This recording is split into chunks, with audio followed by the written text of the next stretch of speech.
peut-être vous dire juste deux mots de l'intention de ce film.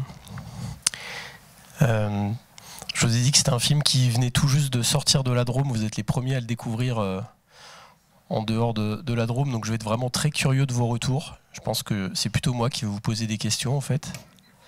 Donc, ouais. Et ben voilà, est-ce qu'il y a des retours ou est-ce qu'il y a des questions parmi vous? C'est quand tu viens dans le Lot? Eh ben, je pense bientôt, parce que là, réchauffement climatique dans le Lot, ça tape aussi. Là, on suit les courbes de température dans le sud-ouest. Je pense qu'il y avait encore des 30 degrés il n'y a pas si longtemps, puis vous avez passé un bout de l'été à 40. On viendra avec plaisir. Carrément. Ouais. J'ai vu ça aujourd'hui. Marseille, 50 degrés en 2050, ouais. C'est des chiffres qui marquent ça, donc effectivement ça permet de se rendre compte de la rapidité à laquelle ça va. Ouais. Et ben il faut se dire que là, l'été 2022 qui est filmé dans le film, en fait c'est un été normal de 2050. Donc ça veut dire qu'il y aura des étés pires aussi. Donc c'est vrai que ça fait réfléchir. Donc si c'est pire, ça veut dire que tout crève, quoi, en gros. Enfin voilà, c'est assez compliqué même de se projeter dans des réalités aussi dystopiques sur des échelles de temps aussi courtes. Et c'est ça qui est difficile avec le changement climatique, c'est que là c'est en train de s'emballer, ça va à une telle vitesse qu'en fait on est un peu désarmé pour se représenter en fait ce que ça peut être. Et puis ce ne sera pas des catastrophes tout le temps et tous les ans non plus, mais on va dire voilà, on va changer de référentiel en fait, clairement.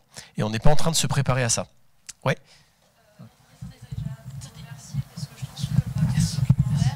Englobe. Pardon. C'est enregistré en même temps. Ah, désolé. C'est très Allez, on refait tout. Je recommence. Je voulais vous remercier parce que je trouve que votre documentaire, il est très complet sur tous les pans que peut concerner l'alimentation, que ce soit les consommateurs, les choix politiques qu'on fait, où on va acheter ses produits, la vie des agriculteurs. Enfin, je trouve que ça englobe vraiment tout et je voulais vous remercier pour ça parce que moi, c'est des questions que je me pose depuis des années. Je bosse dans une boutique qui vend de l'agriculture locale et donc du coup, c'est mon quotidien et on parle avec des producteurs, on est en contact avec plein de gens et c'est bien de voir ce genre de produit parce que souvent, quand on voit des docus à la télé sur ce sujet, c'est quand même très centré sur une thématique. Et je voulais savoir, enfin, vous êtes parti de quoi en fait, d'un questionnement juste de citoyen, de comment ça vous est venu en fait cette idée de, enfin, ce process de faire ce projet quoi, ouais. Que je trouve très chouette.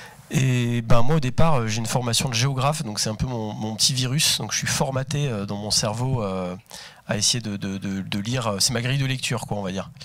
Et du coup sur le territoire on a commencé à avoir ces étés vraiment un petit peu cataclysmiques on va dire, de plus en plus, et donc je me suis un peu intéressé au sujet.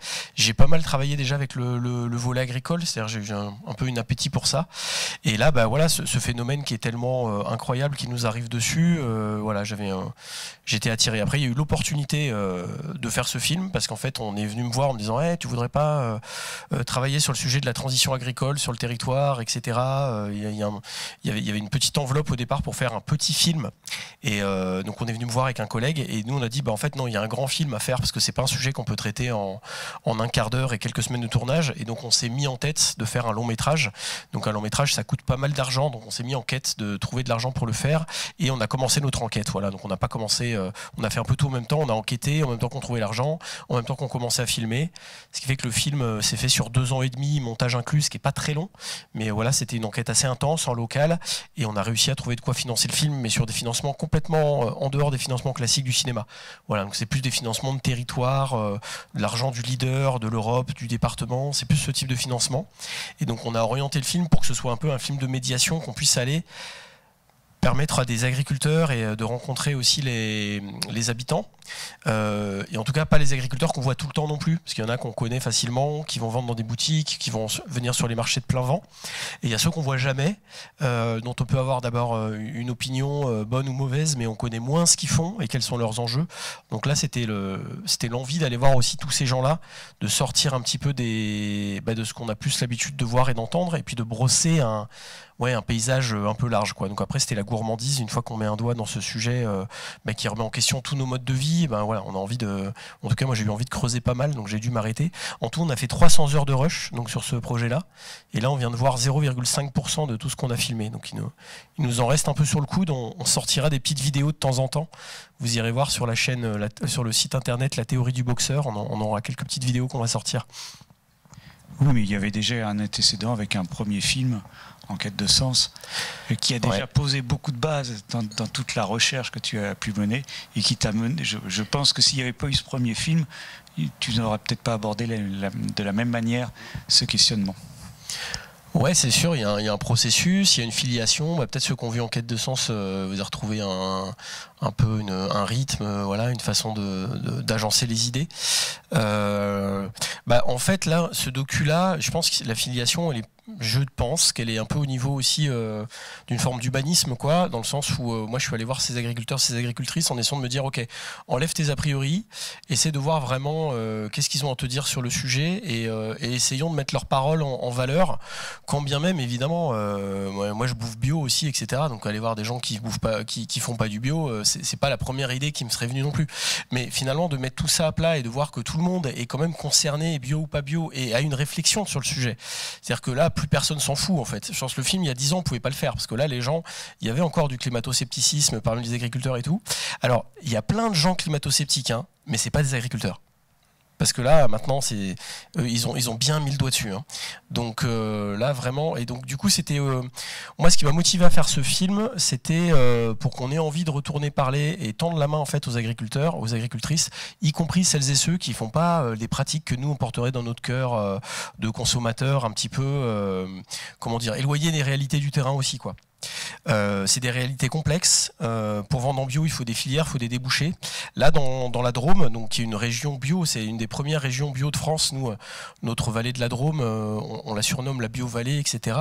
On est en train de faire il y a des gens qui font machine arrière, qui sortent du bio pour revenir vers le conventionnel, parce que le bio ne se vend plus assez. Donc il y a plein de raisons derrière ça. Ça ne veut pas dire grand-chose quand on dit ça, mais en tout cas, moi j'ai rencontré des gens qui étaient bio et qui n'avaient pas spécialement d'éthique, qui faisaient ça parce que c'était un débouché possible. Et j'ai rencontré des gens qui ne sont pas en bio, mais qui ont une vraie réflexion, une vraie éthique sur le sujet, quoi. Donc il y a une complexité, il y a plein de réalités qui sont à nuancer. Et du coup, ce sujet de l'adaptation, qui va tout chambouler, on a vraiment besoin de le traiter ensemble. Et on a besoin de tendre la main aux agriculteurs, aux agricultrices qui sont confrontés à ça, parce qu'ils vont être relativement seuls. Et l'État, voilà, on va pas être dans un état mère-poule non plus, quoi. Aujourd'hui, les aléas climatiques comme ceux qu'on voit au début du film, comme en arboriculture, là, le gel. Donc là, on a Katia, au début, elle évoque le gel de 2021, qui a été la plus grosse catastrophe climatique depuis l'après-guerre. Donc là, c'était 0% de récolte, donc quasiment tout le sud de la France a perdu les récoltes de pas mal de fruitiers. Et là, l'État avait abondé, a versé énormément d'argent pour sauver ces filières. Mais tout de suite après, là, récemment, ils ont dit, bon, maintenant c'est fini, on couvre plus les aléas agricoles de cette façon-là. Maintenant, vous allez vous assurer dans le privé, vous allez prendre des assurances. Chaque fois qu'une assurance versera 1 euro, nous, on versera 1 euro aussi. Voilà, donc on change d'un système qui est protecteur au départ vers un système assurantiel privé où il faut pouvoir aussi générer les marges nécessaires pour pouvoir assurer sa culture, ce qui est loin d'être le cas dans pas mal de filières ou dans petites exploitations. Donc on est dans des systèmes qui vont devenir peut-être ces aléas vont remettre en question vraiment le modèle d'agriculture qu'on a. Il y a des filières qui vont sans doute se casser la gueule sans que l'État soit en train de préparer vraiment la suite, quoi. Là on pourrait dire, pour revenir sur le cas de l'arbo, qui est quand même la filière la plus menacée chez nous, les gens ils commencent à mettre des pistachiers, de l'amandier, de la grenade, des figuiers, de l'olivier, on le voit un peu dans le film, mais il n'y a pas forcément les filières qui sont là pour créer des débouchés, pour qu'on puisse cultiver ces cultures-là, quoi. Donc si tu cultives de l'amandier, tu as plein d'amandes, mais tu sais pas les vendre, ça sert à rien en fait. Donc les gens, ils aiment bien savoir leurs débouchés avant de planter des arbres, et les arbres, ils sont là pour 10, 20, 30 ans. Aujourd'hui, ces filières n'existent pas, donc on n'est pas en train de réussir le pari de l'adaptation. En tout cas, on est plutôt à la traîne par rapport à tout ça. Alors là, je cite un expert sur le sujet, moi je suis pas expert du sujet, mais j'ai eu la chance de faire une projection il y a quelques jours avec Serge Zaka, que vous avez peut-être vu avec son chapeau de cow-boy sur quelques plateaux télé ou ou entendu en radio. Donc lui, si ça vous intéresse sur ce sujet, vous pouvez le suivre sur LinkedIn ou sur Twitter notamment. C'est un gars qui est très pointu sur le sujet, qui sort vraiment de la donnée et qui est vraiment, on va dire, un ponte de ces sujets de l'adaptation et des systèmes agricoles. Donc voilà, c'est de lui que je tiens un peu ces quelques infos là, filières, et cette notion qu'on n'est pas vraiment en train de s'adapter, d'avoir suffisamment d'anticipation. Il ne faudrait pas avoir 5 ans d'anticipation, il faudrait en avoir 50. Il faudrait que là, on plante les arbres qui sont adaptés au climat de 2050 en gros. Et on ne fait pas spécialement ça. T'as vu que j'ai un peu dérivé depuis En quête de sens. Oui. Ouais.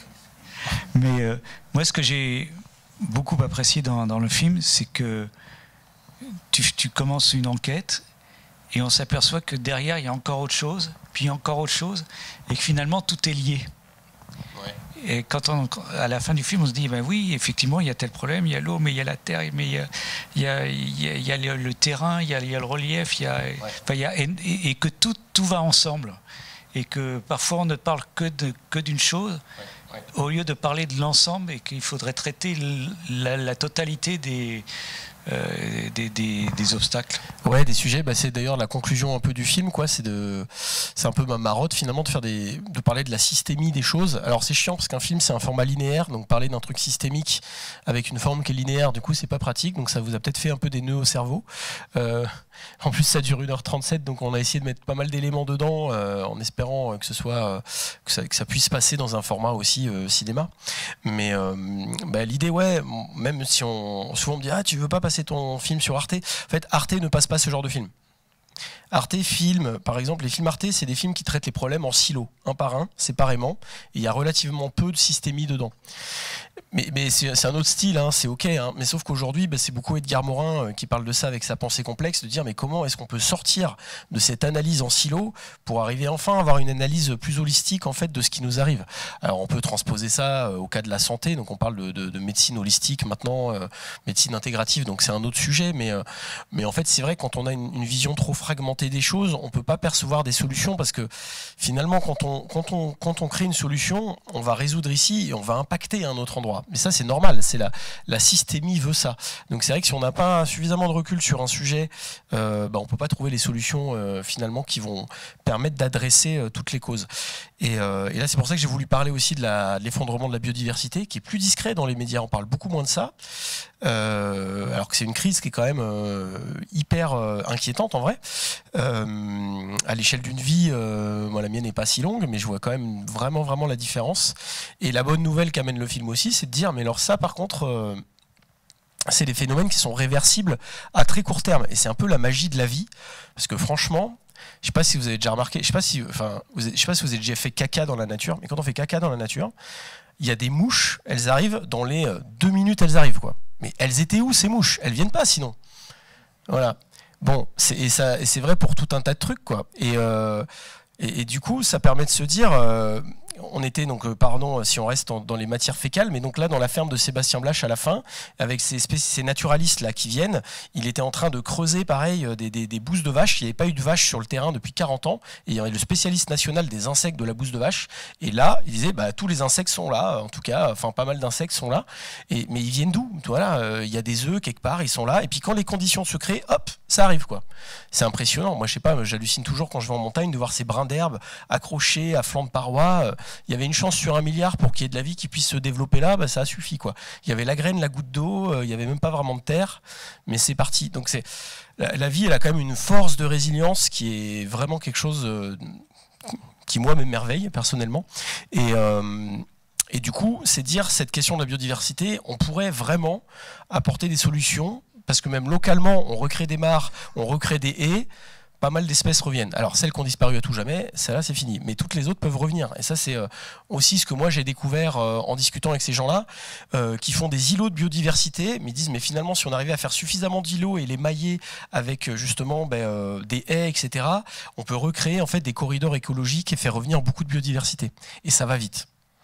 C'est pas forcément 30 ans, 50 ans, alors il y a des trucs c'est plus long, mais ça peut aller assez vite quoi.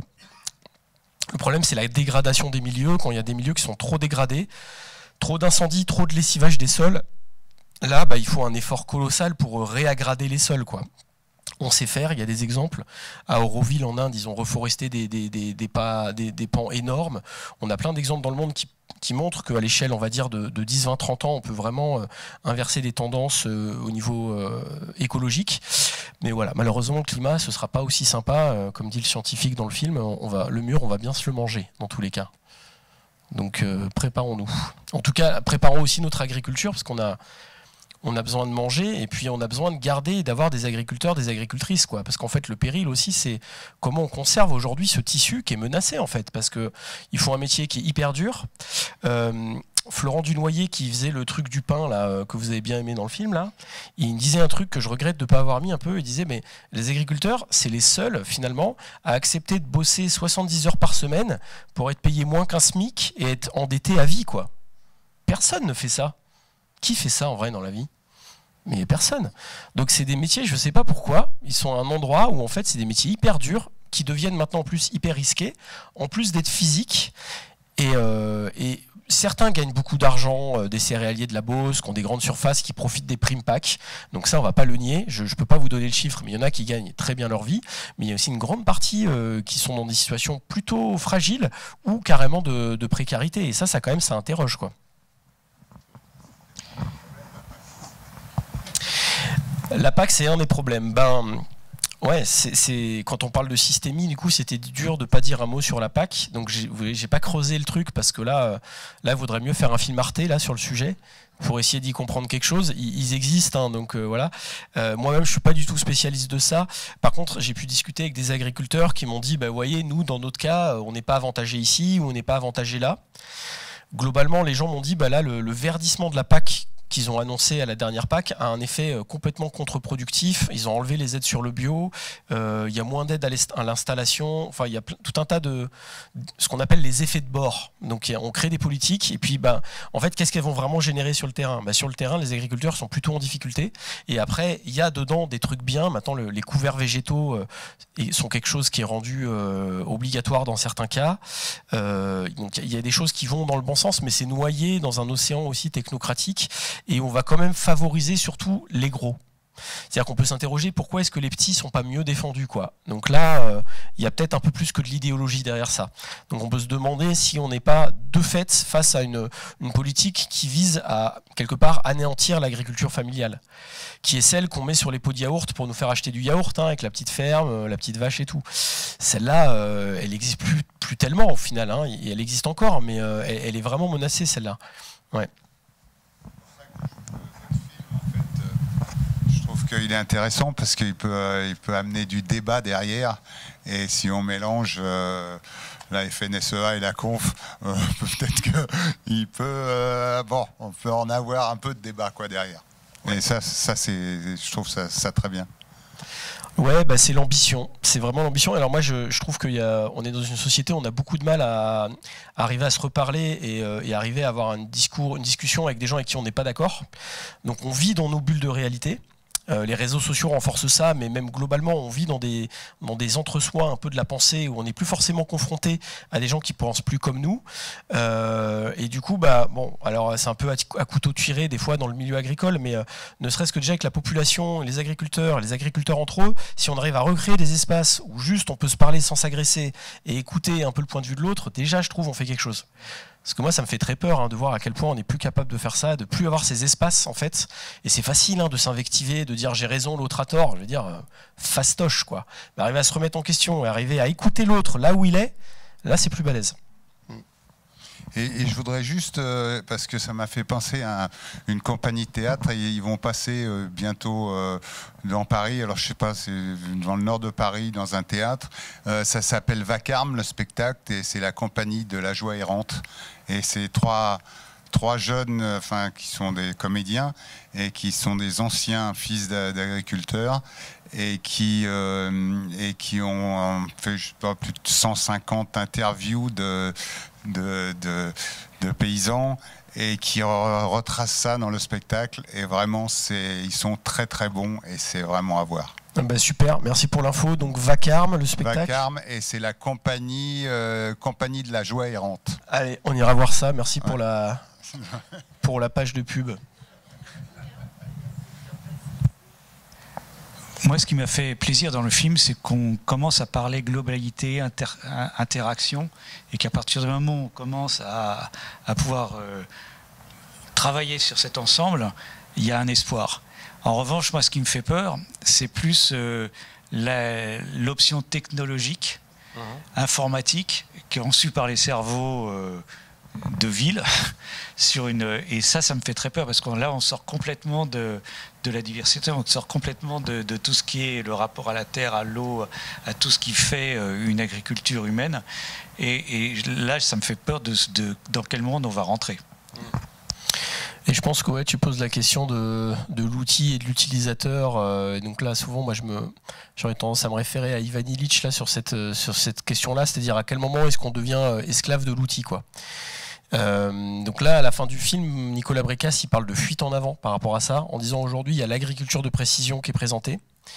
Ça peut être une fuite en avant pour éviter de traiter les autres sujets en disant non, regardez, on va gérer par la technique, ce qu'on peut appeler le technosolutionnisme. Et je pense là il faut arriver à faire preuve de discernement, parce que il y a peut-être aussi un écueil à se dire à refuser la technique pour ce qu'elle peut avoir de bon aussi. Et du coup, la vraie question, c'est comment on arrive à utiliser ce que la technologie peut nous amener pour faire des trucs vertueux, quoi, au final. Et pas forcément chercher à l'opposer avec le fonctionnement naturel, puisque finalement, bah, nous, là, on se parle, on a des micros HF, des cinémas, du cinéma HD, des téléphones dans la poche, etc. Donc on vit dans ce bain quelque part numérique et technologique. La question vraiment qu'on doit avoir en tête, c'est comment est-ce qu'on peut mettre ça au service de la vie. Donc c'est une question épineuse parce qu'aujourd'hui, je vais vous donner un exemple quand même, parce qu'on confine à des trucs un peu absurdes. Aujourd'hui, tous les champs sont surveillés par satellite par rapport au droit PAC. Donc les satellites, tous les jours ou tous les 3 jours, font des photos des champs et c'est ça qui permet aux agriculteurs d'avoir leur droit PAC. L'autre fois, on organise un festival de documentaires et on devait aller se parquer les voitures dans un champ de luzerne et au dernier moment, le paysan nous dit « Ah, mais j'ai parlé avec le conseiller chambre, en fait, ça va pas être possible d'utiliser le champ comme parking parce que sinon je vais perdre mes droits PAC parce qu'ils vont le savoir avec le satellite. » Et du coup, là, on voit en fait qu'on est dans des sociétés du contrôle, mais de façon vraiment déjà poussée, parce qu'on n'imagine pas qu'on photographie les champs de luzerne du ciel pour pouvoir octroyer les droits PAC. On s'imagine pas qu'on est déjà dans ce niveau-là de surveillance, on va dire, et de contrôle, au service de quoi? Bah, au service de « Ah, t'as bien mis telle plante, donc t'as le droit d'avoir tes aides. » Donc ça, en fait, c'est plutôt un point de vigilance. Après, moi, j'ai été assez marqué par l'apparition de ces panneaux solaires, en fait, sur les cultures. Donc, encore l'autre jour, il y avait un téléphone sonne où c'était sur l'énergie, premier appel.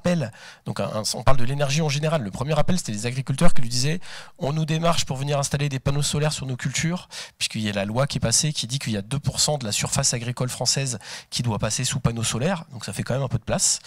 Il dit mais nous, comment voulez-vous qu'on refuse? Finalement, c'est 10 fois les revenus que nous, c'est un facteur 10 par rapport aux revenus agricoles qu'on peut avoir sur la même surface. Donc bien évidemment, et donc là, il y a les agriculteurs, il y a 2 façons de réagir.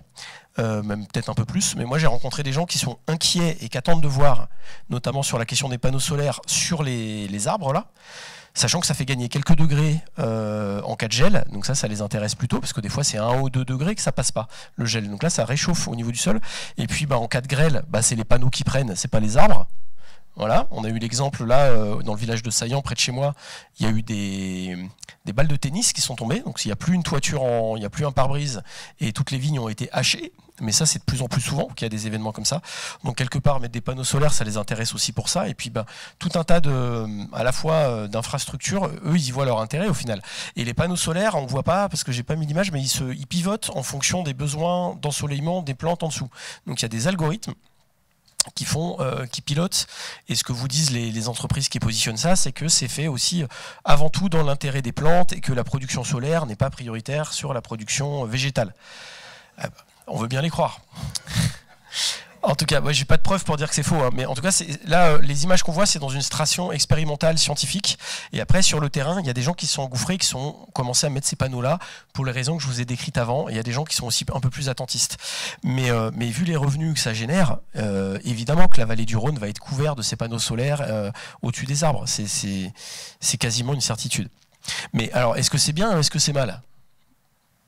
Difficile à dire, parce que dans le même temps, il faut qu'on produise un mix énergétique décarboné. il semblerait. Donc on est sur une question qui est quand même éminemment pas simple quand même. Donc voilà, je l'ai pas creusé dans le film, je montre juste l'image, mais moi ça me fait réfléchir personnellement. J'ai pas d'idée hyper arrêtée, j'ai un a priori où ça me fait pas plaisir de voir ça, mais finalement si on pose le truc, il y a peut-être des intérêts à y trouver aussi, ça dépend comment c'est fait. Par rapport à ça, du coup, je me demandais, parce que c'est vrai que c'est un aspect qui est très flippant, toute cette technologie, mais il y a quelque chose d'autre qui a été évoqué, mais dont on n'a pas forcément parlé, c'est que comme il y a 50% des agriculteurs dans 10 ans qui auront laissé leur terre, c'est à peu près ça le chiffre, je crois, et oui. Que les conditions de reprise pour les personnes qui ne sont pas forcément fortunées, qui veulent s'installer, etc., c'est assez difficile. Alors il y a un organisme dont j'ai oublié le nom, c'est très malin, qui en gros normalement qui existe depuis la Seconde Guerre mondiale, qui est chargé d'aider quand il y a quelqu'un qui cède ses terres, par exemple, qui décède ou qui s'en va. La SAFER. Oui, la SAFER, c'est ça. Et en fait, cet organisme-là qui est censé aider les gens à ne pas être dépossédés de leurs terres et faire que ce ne soit pas des grosses entreprises, par exemple cosmétiques, genre je sais que L'Oréal et tout ça, ils accaparent énormément de terres agricoles en ce moment, qui sont très robotisées, avec des salariés pour leurs produits, leurs parfums, leurs huiles essentielles, etc., etc. Mais c'est des terres du coup qui ne sont pas dédiées à l'alimentation.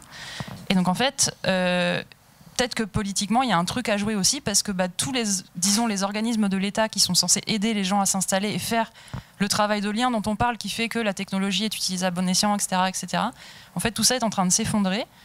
On parle de la difficulté même pour les agriculteurs. Enfin, moi personnellement, j'ai des agriculteurs dans ma famille qui ont une trentaine d'années, qui sont très isolés. En fait, le seul rapport qu'ils ont aux autres, à part à la ferme et les quelques autres fermiers qu'il y a dans le coin, c'est leur téléphone. Ça va être Facebook et des choses un peu complotistes et des choses un peu énervées et politiques très, très tranchées et très affirmées. Et enfin, je trouve vraiment ça bien ce que vous faites, cette idée de faire du dialogue et de recréer de l'espace politique, parce qu'on en a besoin en fait. Je pense que c'est ça qui peut nous sortir la tête de l'eau en ce moment. Merci pour ça. Mais ouais, merci. Carrément, moi je trouve que c'est des sujets qui sont tellement importants que vraiment les citoyens devraient vraiment plus prendre la main là-dessus et mieux se rendre compte. Merci beaucoup. Mieux se rendre compte de. Après, c'est pas évident de trouver des leviers de moi, qu'est-ce que je peux faire aussi, quoi. Même si effectivement on peut créer des réseaux d'entraide locaux, les AMAP existent, et puis il y a plein d'autres façons de trouver de l'entraide. Sur la transmission des fermes, on est sur un truc un peu abyssal. Donc ce qui se passe par exemple, c'est que les fermes ont grossi énormément les 30 dernières années, et il y a de moins en moins d'exploitants et des fermes de plus en plus grosses. Du coup, pas de bol, elles sont intransmissibles maintenant, elles coûtent trop cher, plus personne ne peut les acheter, à part des sociétés financiarisées comme L'Oréal, comme des groupes chinois, comme des BlackRock, etc., qui vont venir investir dans des terres. Et donc là, il y a un risque d'accaparement des terres par des puissances financières, qui n'est pas qu'un risque, qui est déjà complètement en marche.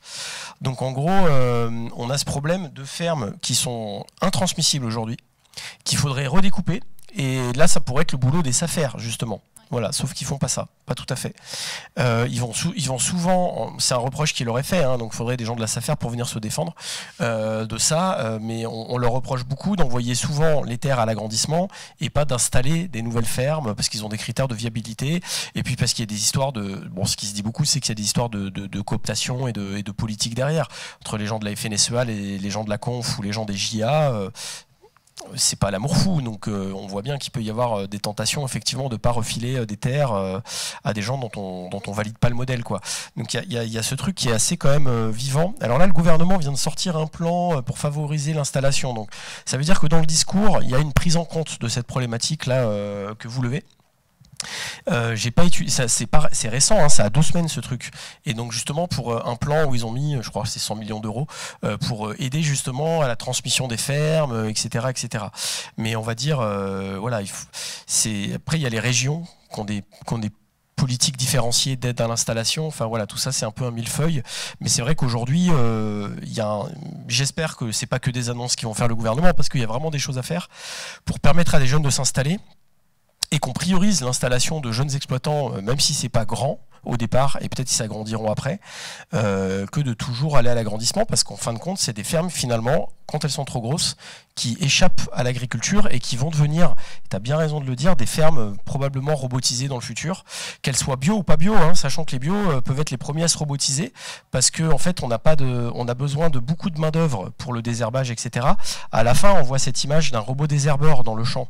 Alors j'ai pas fait le plan large, mais on voit que je suis arrivé pour le filmer, le robot désherbeur, pas de bol, il était en panne, quoi. Donc j'ai filmé les techniciens en train d'essayer de le réparer. Donc les robots désherbeurs, ça coûte 20-30 000 balles, et c'est en gros, tu vas pouvoir mettre ça dans ton champ, c'est solaire, c'est guidé par GPS, et ça va semer tes rangs, et plus tard, comme ça a semé et que ça a la précision du centimètre, ça va désherber. Voilà, donc en fait c'est un peu la panacée, on va dire, mais notamment en bio, où il y a énormément de travail de mécanique, de désherbage, etc. Donc ce type d'agriculture va probablement énormément se développer. Pareil, est-ce que c'est bien, est-ce que c'est mal? C'est des métiers, plus personne ne veut les faire, hein. Trouver des gens pour aller désherber au cagnard, ils n'existent plus, ces gens-là, en fait. Voilà, donc c'est aussi ce truc de problématique main-d'œuvre dans l'agriculture qui est énorme, notamment dans l'arbo, ils sont pris à la gorge avec ça. Donc on voit qu'il y a plusieurs facettes au problème, et remettre 1 million de paysans, comme voudrait le faire notamment l'Atelier Paysan, qui a écrit un livre magnifique sur ce sujet, que je peux conseiller, qui s'appelle Reprendre la terre aux machines, où il décortique vraiment toute cette problématique avec la thématique de l'autonomie au centre. Hein. Comment est-ce qu'on est maître de son outil? Comment est-ce qu'on garde une autonomie qui, à la fin, nous dit Nicolas Bricasse, c'est ça la vraie résilience, c'est d'avoir la main sur son système. Donc aujourd'hui, on est dépossédé à plein d'endroits de cette autonomie. Mais voilà, quel est le prix à payer pour la conserver? Et est-ce que nous autres, citadins ou ruraux, on serait prêts à retourner à mettre les mains dans la terre, même si c'est à temps partiel? Parce que c'est ça les formes d'agriculture aussi qui se développent aujourd'hui. C'est dire, je ne vais pas forcément être agriculteur à temps plein, mais je vais être agriculteur à mi-temps. Alors là, les SAFER, la MSA, ils ne savent pas quoi faire avec ça. Ça rentre dans aucune case. Mais il y a plein d'actifs agricoles, j'ai oublié le nom que ça porte, qui sont sur des mi-temps, des quarts-temps, des installations collectives, des gens qui cumulent avec d'autres activités à côté parce qu'ils sont encore un peu freelance de ci ou de mi. Voilà, donc peut-être il y a un avenir aussi de se dire, il va falloir aussi, si on veut avoir un modèle agricole souhaitable et vertueux, il va peut-être falloir qu'on y mette les mains aussi. Mais c'est pas inintéressant comme idée. Mais on pourra voir aussi la pénibilité qu'il y a dans les champs, quoi. Il y avait une dernière question ou bien on se rentre? T'avais prévu un apéro, Didier? Qu'est-ce que t'avais prévu? D'habitude, c'est la 5e projection, donc normalement on fait tout le temps un apéro après. Donc là, je crois que c'était pas prévu, malheureusement. Ouais, moi j'ai un verre d'eau. On prend une dernière question pour la route. J'aimerais savoir le nom de... J'aime pas trop parler dans le micro. S'il vous plaît, j'aurais aimé savoir le nom de l'agriculteur qui s'occupe des sols et qui a abandonné tous ses outils mécaniques pendant 8 ans. Ouais. J'ai pas retenu. Ouais, il s'appelle. Alors, on n'a pas marqué les noms en plus des gens. Il s'appelle Jérôme Vignon. Alors, il n'est pas du tout connu. C'est très intéressant. Mais je pense que tout le monde va me demander son contact.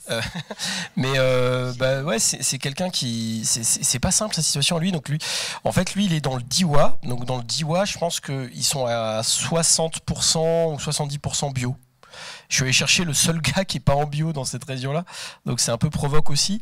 Mais en tout cas, le Diois, c'est la région qui est autour de Die, où on fait la fameuse clairette. Voilà, que vous pouvez trouver en supermarché, mais surtout de la pas bio, alors qu'ils s'en produit plein de la bio, mais bon, bref, ça c'est d'autres problèmes. Et donc Jérôme Vignon, lui, ouais, il a fait un truc qui est assez taré quand même, parce qu'il a basculé de système, un peu comme il dit, du jour au lendemain, et c'est assez risqué de faire ça. Et il n'y a personne autour de lui qui a ces pratiques-là, donc il ne pouvait pas spécialement échanger avec des voisins, donc il a vraiment eu ce rôle de pionnier. Et moi, j'ai parlé à plein d'autres agriculteurs qui me disent, mais oui, mais ça marche pas, on a des terres trop lourdes, trop argileuses, trop ceci, trop cela. Lui, il a fait et ça marche. Alors après, voilà, ça marche, il faut comprendre une chose, c'est que ce système-là que lui, il fait, c'est pour nourrir son troupeau. Je ne sais pas si on le comprend bien dans le film. C'est pour l'autonomie alimentaire de son troupeau de 800 brebis. Ce qui est quand même déjà balèze, 800 brebis. Les premiers qu'on voit au début du film, eux, ils ont plutôt 80 brebis, quoi. Ça donne un peu l'idée. Enfin, brebis et agneaux, quoi, tout mélangé. Ils ont 40 mères, je crois, et puis en tout, ça fait un troupeau de 80. Donc c'est plutôt déjà un gros éleveur, et du coup, il a beaucoup de terres, il a 100 hectares. Et donc sur ces 100 hectares, il peut faire ce genre de système, parce qu'il y a des terres qui sont en jachère, il y a des terres où il met des luzernes, mais ça va durer 7 ans, ces luzernes. Donc il a des rotations, mais sur le temps long, parce qu'il a beaucoup d'espace. Et donc ses collègues qui ont peut-être un peu moins de terre disent, ouais, mais bon, lui, ça marche parce qu'il a toutes ces terres-là, quoi. Et par contre, si son métier, c'était de vendre des céréales, alors là, ce serait compliqué, parce que là, les rendements qu'il a, on est sur 40, 50 hectos par hectare. Ça va pas vous parler comme ça, mais des rendements en blé, en céréales plus traditionnelles, on est plutôt autour des 80, 100, 120, pas hecto, qu'est-ce que je raconte, quinto. Donc il va avoir un rendement à peu près la moitié de ce que ferait quelqu'un sur un système plus traditionnel avec labour et engrais chimiques, mettons. Voilà.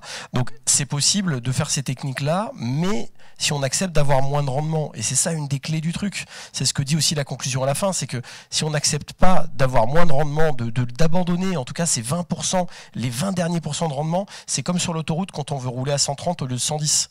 Bah, c'est 25% de la consommation énergétique de la voiture et de la pollution, quoi. Et donc ces derniers pourcents, ils coûtent très très cher à aller chercher. Donc en fait, de par le bon sens et le prix aujourd'hui des engrais, il va falloir les abandonner progressivement, ces derniers pourcents, donc on va avoir moins de production agricole, et peut-être si on veut vraiment transitionner vers des systèmes encore beaucoup plus doux, même si dans ce système-là, vous avez vu qu'il reste du glyphosate, donc là, il y a aussi de nouveau un gros débat qui s'ouvre, une abysse qui s'ouvre. Ah oui, d'accord, très bien, c'est super, mais il y a du glyphosate, comment on fait? Alors il y a un tiers par rapport à un champ traditionnel, mais il en reste. Alors est-ce qu'on peut s'en débarrasser et comment? On est dans des compromis, on est dans ouais, l'agriculture, ça abîme. Quand on coupe une forêt pour faire de l'agriculture, à un moment donné, on abîme. Et donc, comment on fait pour abîmer le moins possible ou régénérer quand même, entretenir le vivant dans ces conditions-là? C'est un peu ça les questions aussi de l'agriculture qu'il faut inventer ou continuer d'inventer. On ne va pas s'ennuyer sur le sujet. Voilà. Et réduire la monoculture, ben voilà, alors les rotations, nous dans ma zone, il n'y a même pas de monoculture, quoi. C'est vrai que du coup, ça, on n'a pas pu montrer vraiment l'exemple.